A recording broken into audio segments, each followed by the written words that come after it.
A hoax about carbon dioxide in the climate has caused a global energy and economic disaster. Today's News Talk, TNT Radio. Well, the South Korean military announced on Sunday that the United States, South Korea and Japan have conducted their first ever joint aerial drills. South Korea's Air Force says the exercise took place off the Korean Peninsula and was aimed at honing the three nations' capabilities to counter North Korea's nuclear and missile threat. The drills involved at least one US B-52 Stratofortress nuclear-capable strategic bomber, as well as South Korean and Japanese fighter jets to escort it. Let's bring in our regular geopolitical expert, live from Montreal, Canada, to discuss this and much more. Matthew Ehret is a journalist, founder and editor-in-chief of the Canadian Patriot Review, director at the Rising Tide Foundation, and senior fellow at the American University in Moscow. He hosts the weekly Great Game on Rogue News and writes for Strategic Culture, Washington Times, and The Cradle. Matthew Ehret, welcome back to TNT Radio. Always a pleasure to be with you, Chris. Before we discuss the trilateral aerial exercise, I've just referred to the recently retired European Union ambassador to Palestine, Sven Kuhn von Bergstorff, who in July paraglided off the coast of Gaza, telling Palestinians he was showing them a way forward. Do you think this may have inspired Hamas to use paragliders in their recent attacks on October 7? Unlikely in my assessment. I would look more towards the Muslim Brotherhood as far as the deep state operation that's still embedded within Egypt, out of which Hamas grew in 1987, created by both Israeli intelligence and American intelligence in the first Intifada as a way to counterpose or counter-react against Yasser Arafat's Palestinian Liberation Organization, which Chaz Freeman, the former U.S. ambassador to Saudi Arabia, had written extensively on this fact. Ron Paul, the congressman, also elaborated quite extensively. This is not, a secret conspiracy theory. This is a fact.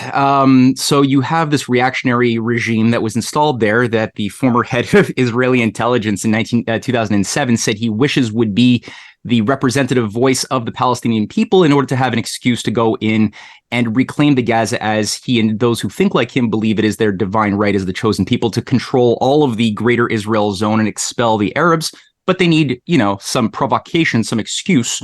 So I would again look at the Muslim Brotherhood, which itself was created by British intelligence back in the 1920s. Has been incubated, cultivated to carry out the assassinations of people like Anwar Sadat and many other leaders around the Arab world, as well as the Arab Spring, funded by George Soros, the CIA. And again, the Muslim Brotherhood played a key role in overthrowing Mubarak, as well as Gaddafi and many other governments, calling it democracy movements, but it was a color revolution. And they've been supplying Hamas and the multi-rich leaders of Hamas don't live in Palestine or in the Gaza. They live in Qatar, which has been supplying also support for Arab terrorism for quite some time. So I would take a step back and look at things a little bit more from that angle than getting sucked into some of the gossipy drama about this particular character, on the ground doing this or that. It's much bigger than that. Okay. Have you been at all across any of the footage that's been released to various reporters, the footage from body cams that are now in the hands of Israeli Defense Forces and now being shown to journalists? I've looked at some, yeah. What are your thoughts? Oh, it's bad. It's really bad. But it's bad on both sides. This is why we're falling for it again. This whole you're with us or with the terrorist thing that we were told after 9/11. We got to pick a side. And the broader fact was, for those who've looked into this, and if people are listening to TNT Radio, they probably know that 9/11 was an inside job carried out with the complicity of forces within the U.S. administration, CIA, MI6, as well as some Saudi operatives too. And we acquiesced to turning the entire Middle East into a dark age of regime change and a surveillance state that we let happen over the last 20 years because we fell into that type of polarizing narrative that the Five Eyes created for us. And that's why my job is always to help people take a step back, look at the broader top-down dynamics and see how they're being played, because I don't want people falling into that, because there is atrocities on both sides right now, and both sides are doing a lot of damage to any chance for a durable peace in that region or beyond. Do you think the answer is removing Hamas? Well, Hamas is in I think it's a weaponized creation that has been useful for Western geopolitical operatives who have wanted excuses to go in and to have conflict for a long time over the dead bodies of people like Yitzhak Rabin and Arafat, who had achieved something very durable in 92 with the Oslo Accords until Yitzhak was killed in 95. Yasser Arafat possibly was poisoned, radiation poisoning, according to certain intelligence people inside of, well, there's certain countries that have posed this. Anyway, there's not been a proper investigation into his body. But I think that process of mutual cooperation, recognizing a two-state solution as the UN Charter demanded, or the UN resolution in 48 demanded that when it created Israel, it also demanded that Palestine also be created as a participating country, which was never abided by either the US or especially the Israelis. And so now we're in a place where a lot of the demons of the past and unresolved injustices, I think, are just building up and blowing up. So we really have to, I think, go back to what Yitzhak Rabin and Arafat were doing as far as putting forth big economic development strategies that they had planned to do that the World Bank sabotaged back in the 90s. And then, you had fanatics on both sides. His enemies, he was killed not by a Muslim terrorist, but by a radical Zionist Greater Israel fanatic who killed Yitzhak Rabin, the prime minister of Israel. And Arafat also had Hamas sabotaging a lot of the good deeds, the good work he was trying to do. So I think you've got these deep state operatives undermining the real viability of dialogue between the Jews and the Muslims, supported by things like MI6. Other forms of Western intelligence agencies have been there the whole time as well, keeping this type of disruptive factor in play because it's useful to have divide to conquer tactics in order to prevent things like the Belt and Road Initiative or the broader geopolitical Eurasian policies that we've been seeing blossom over the past few years that they really want to disrupt. Middle East is a good place to disrupt. Israel has issued an ultimatum on Gaza. Israel Defense Forces spokesman Lieutenant Colonel Jonathan Karikas says Israel will not conduct a ground operation in Gaza if Hamas surrenders unconditionally and frees all its hostages. The chances of that would be about 7 trillion to 1, wouldn't it? Yeah, very little, very small.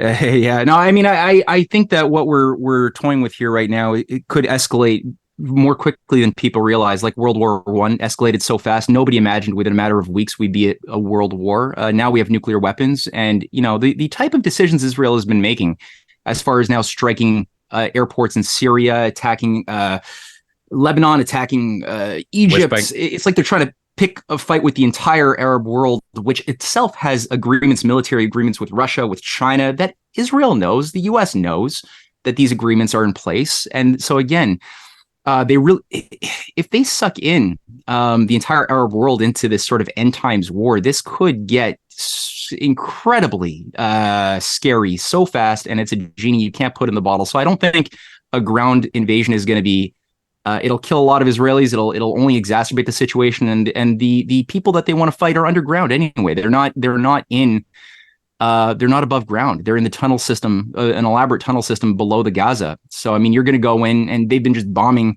buildings so far. Mostly 2,000 children at least have been killed. We know about 5,000 bodies that have been found, another 2,000 approximately wait to be found. And a lot of these are they're not combatants. The combatants are underground. So they know that this is only making things worse. And I don't know why they're choosing this course of all courses they could be selecting. The other point that I'd like to make is the fact that we learned from the Vietnam War that America and its allies at the time could not fight in the jungle. The North Koreans could certainly, the North Vietnamese could certainly fight in the jungle, and so could, to a degree, the South Vietnamese. This was not the place for outsiders or foreign forces, but we haven't learnt the lesson. If that's not the place to go and fight, in the jungle, I mean, in Vietnam, so too would be the tunnels that you have just mentioned underneath Gaza. No, absolutely. And we've proven our incompetence at this type of fighting with Afghanistan, with, people who have got, 100 years more aggressive technology at their disposal, who were able to ultimately kick out the most powerful military force in the world after 20 years of wasting war that just killed civilians mostly and didn't do much except increase opium and heroin production. Didn't do any good. So now we're going to do it again? There's so many more constructive ways of thinking about this for mature adults, and I think too many people who've been conditioned with Hobbesian geopolitics in Washington and think tanks, they only know how to think of a world of power projection instead of a world of human mature dialogue, finding compromise. They don't know how to do that. They're not comfortable in that type of universe. So it's dangerous when they have nuclear weapons. All right, let's talk further. I've got to take a break for news, but let's talk further about these constructive ways in which you could find or at least get closer to some kind of solution. We'll do that after a break and some news for you on TNT Radio. What a news day this is turning out to be. Wait till you hear this. Now, TNT Radio News. Matt Boyland with your TNT headlines.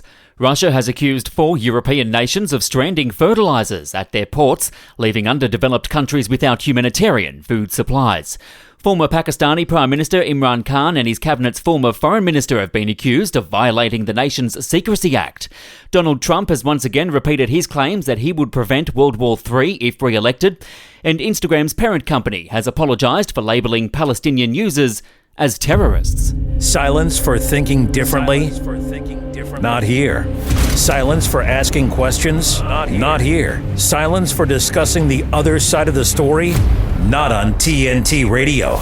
Join the conversation anytime. Search TNT Radio on Twitter, Facebook, Instagram, Getter, or Gab. Download the TNT Radio app for free from the App Store or Google Play. Today's News Talk, TNT Radio. Just based on our discussions in the last 10 minutes and what Matt had to say about the fact that we look at this too much in a black and white fashion, Autone Records has made a comment on our chat page on the tntradio.live website. And by the way, we encourage you to go to the chat section of our website and have your say. We encourage you even further to ring our talkback lines. But Autone Records says, all of this may be true, but we're not seeing anything that resembles contrition, except vaguely maybe from the Saudis. All of this may be true again, but even if Israel stops today, Hamas will not. Israel is damned if they do and damned if they don't. Another one here from Jared. Jared says, finally a guest speaking sense. We must get past the two-party paradigm. USA, Britain built Hamas, displaced the Palestinians from their homeland and sent them into an open-air prison, which they have controlled for the past 75 years. Autone says Israel is being backed into a corner. Wake up. These people will not stop. We need real solutions. Let's talk about solutions.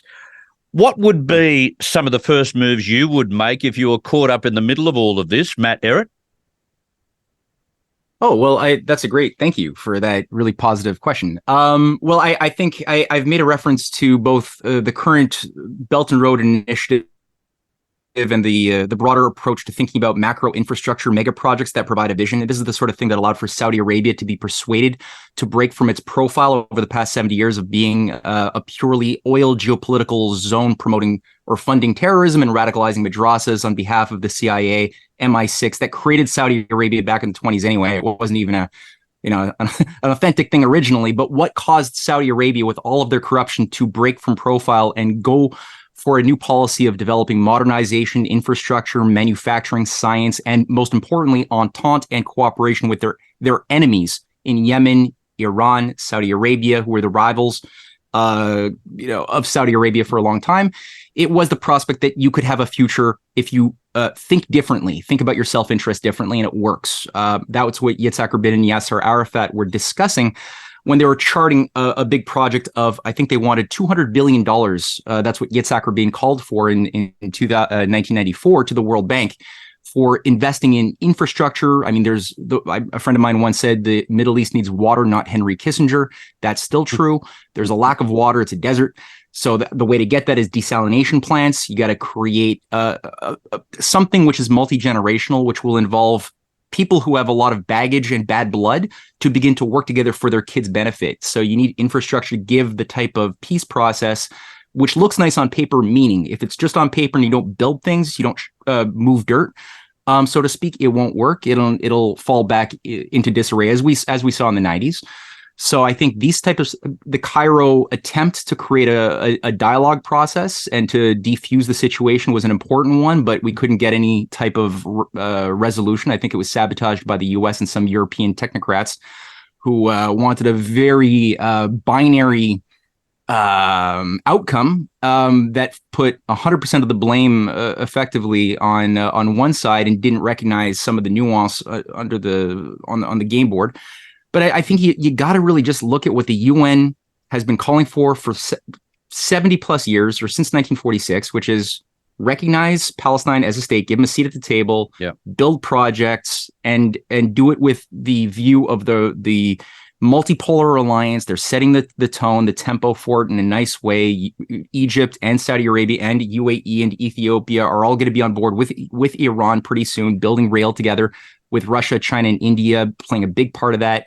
We could have that type of future, but there's a death cult in the transatlantic Washington, London central command structure, which would rather have something that involves ruling in hell than serving in heaven, and they would rather burn the world rather than admit that they've possibly been defeated by a better game plan coming out of Eurasia. So. Okay, before that though, your suggestions and your infrastructure program to give the Palestinians what the UN wanted, if that could be achieved, I would have thought the West would instantly say, if we are going to do that, you have to remove Hamas from the equation. Why would that be not a reasonable suggestion? Well, again, it's a problem because Hamas was created by the West. It was incubated by the West. It's provided money. I mean, all the money we've given to Gaza over the past 7-8 years, how much of it has gone to improve the lives of the people living in the Gaza? Hardly any of it. It's getting absorbed by the controllers of Hamas, who, again, they're playing a double game of controlled opposition. They're there for a purpose because certain geopolitical interests created them, want them to be there. Just like they've wanted the Muslim Brotherhood to be there, and more radicalized versions and sects of Salafists and Wahhabites to also be there, to be used to destabilize governments you don't like, to keep a constant set of turmoil and divide to conquer controls in place. So that's the whole thing. If you wanted to get rid of a lot of these terrorist outfits, you'd have to just defund them. It's the West has to stop funding them and supplying them with with logistical support and money on the one hand, and then calling them an enemy on the other hand. That's how to do it. Alina, who has sent us a note on our chat page, says, "What an amazingly." I think there's a word that's missing there. Guest on the show. We need more balance and realistic voices like him to find real solutions. Well done. Another one here from Jared. The innocent people of both sides are being slaughtered. We must promote a ceasefire, protect the people. Not all citizens back their government. What's the chance of a ceasefire? Right now, with the current players in play, small. I'm very weary based on what's been unleashed so far. But it has to happen. I mean, if we're going to have any chance of having some sense of reconciliation and dialogue, it has to happen. But what's painful for me is that when you go back to the day before October 7th, we were probably not as close as we ever have been to an authentic peace process in the Middle East, with the Abraham Accords having manifested quite far that Donald Trump put into motion, that recognized Israel as a state by a lot of the Arab neighbors. Saudi Arabia, UAE, Egypt, Jordan, many others were going online to do this, which would create a vital point of a climate whereby you could have stability and allow for business investments to finally occur, which can't occur if you're constantly at turmoil. But maybe this is exactly China, what Hamas did not want to cultivate. Well, that's why I don't believe that Hamas came out of like Iran or Lebanon, which is what a lot of the Five Eyes community has been putting into the zeitgeist as narratives. The Washington Journal, things like that, have been putting forth this type of narrative because Iran is a deep part of the BRICS and the Shanghai Cooperation Organization that desperately wants peace in their zone. And by this being sabotaged, this is only giving an excuse to the warhawks like Lindsey Graham and the whole military-industrial complex, which has been itching for a strike on Iran since the 90s. And that's always been the objective, is to ultimately blow up Iran. It was blocked by people like Wesley Clark, the great or pseudo-great U.S. general who formerly headed NATO, who called this thing out as the real objective behind 9/11 and the regime change in Iraq. was to get it doing this to Libya, then Lebanon, then Syria, then Egypt, and then Iran was always, and he called it out on several occasions. So Iran doesn't want to blow up the region. I think you really have to look at the Western geopoliticians who have been using these controlled opposition groups, both within Israel, as some of the more radical groups that killed Yitzhak Rabin and that are still there behind the Likud party, especially, who believe in a greater Israel cleansed and purged of all the Arabs so that they could have what they believe is God's demand, that the chosen people have this giant region of most of, Turkey, most of Iraq, most of Syria, all of Jordan. They want, it's a big image. It's a big map that they want, that they believe is rightfully theirs. And they, in some cases, there's a bit of an end times cult in there too, just like there is sects within the ISIS radical Islamic groupings that have been sponsored by British intelligence for well over a century, that also have their own apocalyptic view that it's man's job to usher in some form of an Armageddon in order for the Mahdi, that is the Islamic Messiah, to come.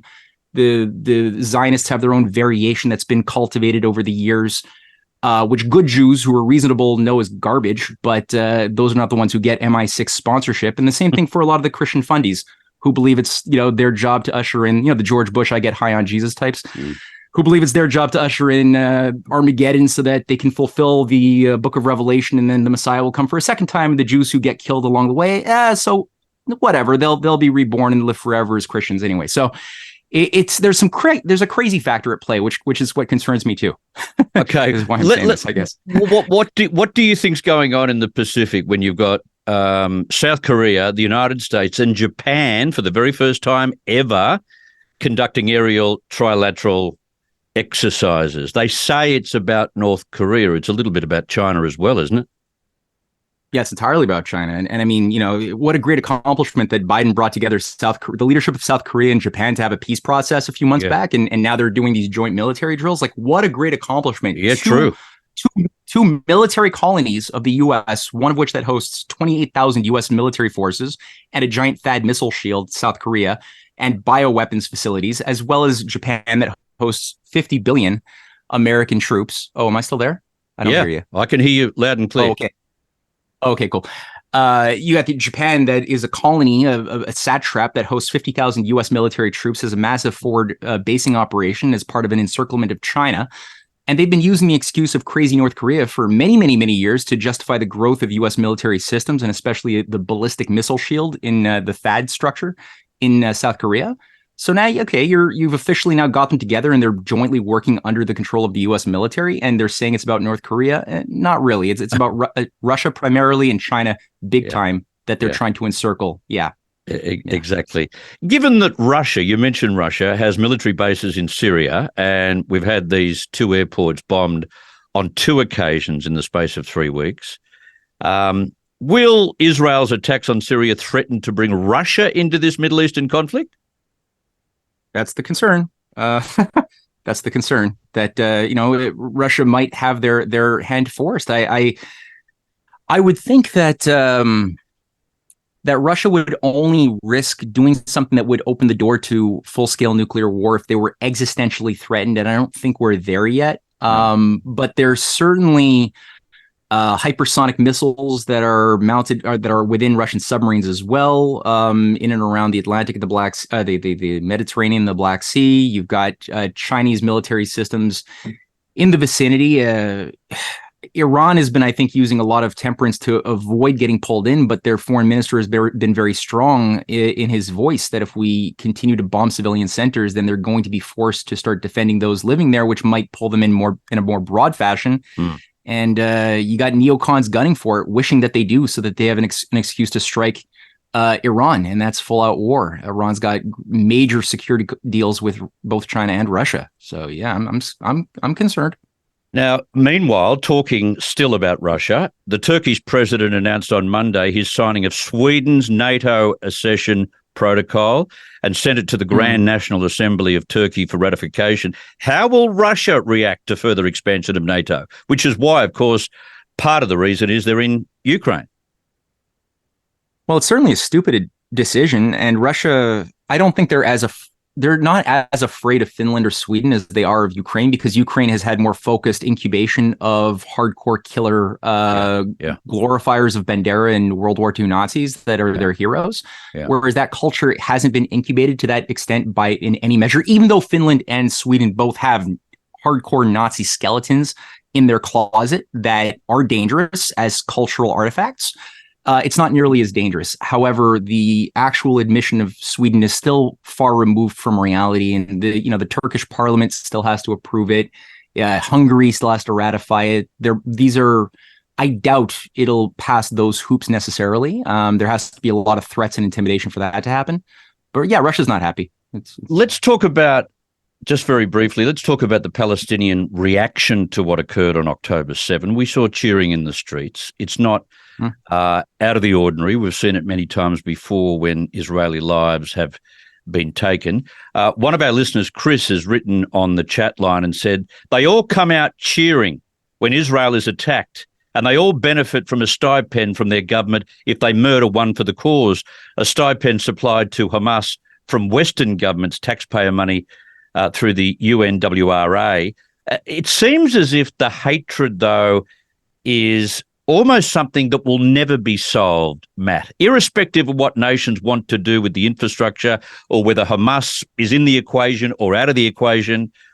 There just seems to be such integral hatred, even from those who are children in Palestine, and probably the same, less publicly voiced in Israel.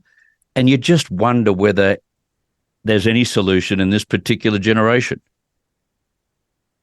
Well, my approach, as you've gathered, it's all about looking towards the big picture and helping people get out of the mire of myopia, about which often causes us to sort of lose focus on the real issues at stake. There are examples whereby we have had multi-generational hostilities, like we had between Protestants killing Catholics and vice versa over the course of the 30 Years' War in Europe that people thought could never possibly end. Germany lost half their population. Most of the men were massacred. The Black Forest was razed to the ground in never-ending religious wars, funded by the same bankers on both sides, located in Venice at the time. That could only end through the development of things like the Peace of Westphalia, the idea that nation states must be created that are premised around the benefit of their neighbor, but also the forgiveness of past transgression, and most importantly, building canals, the Colbertist Mazarin policy of building infrastructure in schools. Yeah. You had to do that to start the process of slow healing, and it's not fast. Today, same thing. I mean, I don't think when you see the images of people cheering in Palestine, they're not cheering for the murder of civilians. What they're cheering for is these are highly abused people. You got to keep that in mind too. Like they're living under checkpoints, curfews. They've had their land stolen. They've been put into a high density area, 15,000 people per square kilometer. I mean, even Detroit's 5,000 people per square kilometer. Yeah. There's like 2 hours of running water per day. There's like electricity's being shut off. They have no sanitation, no job prospects, nothing. It's living in a degraded fashion for an extended period of many, many generations, and that will build up a lot of hostility. So they're looking for anything that is resisting the perceived imperial takeover of your historic land, the abuse you've gone through. It's got all this baggage to it. It's difficult to simply just say, "Hey, let's just have a kumbaya hug here," and it's impossible. No, it's going to be a tougher knot to unravel. Yeah, you're not wrong. Your analysis is a breath of fresh air, and that's been emphasised by lots of those comments on our chat lines, as usual. Matt, Ehret, much appreciated. Thank you very much for your time. Thanks, man. All right, journalist, founder and editor-in-chief of the Canadian Patriot Review and director at the Rising Tide Foundation, Matthew Ehret. Good to have him on the program just at the right time when we're trying to analyse and unpack the various different messages we're getting from either side in this war, which has only been 3 weeks in the making, but has got a lot more to play out, maybe many, many years to come. We'll take a break, and if you want to have your say, please do so. Don't hold back. I'm happy to hear what you've got to say on the chat line, but you get VIP status if you jump on our talkback lines from the United States and Canada, 1-888-201-6425. You'll go straight to air From the UK, 033 0024 1026, and from Australia and New Zealand, 1800 670 310. This is Chris Smith on TNT Radio. De-weaponize.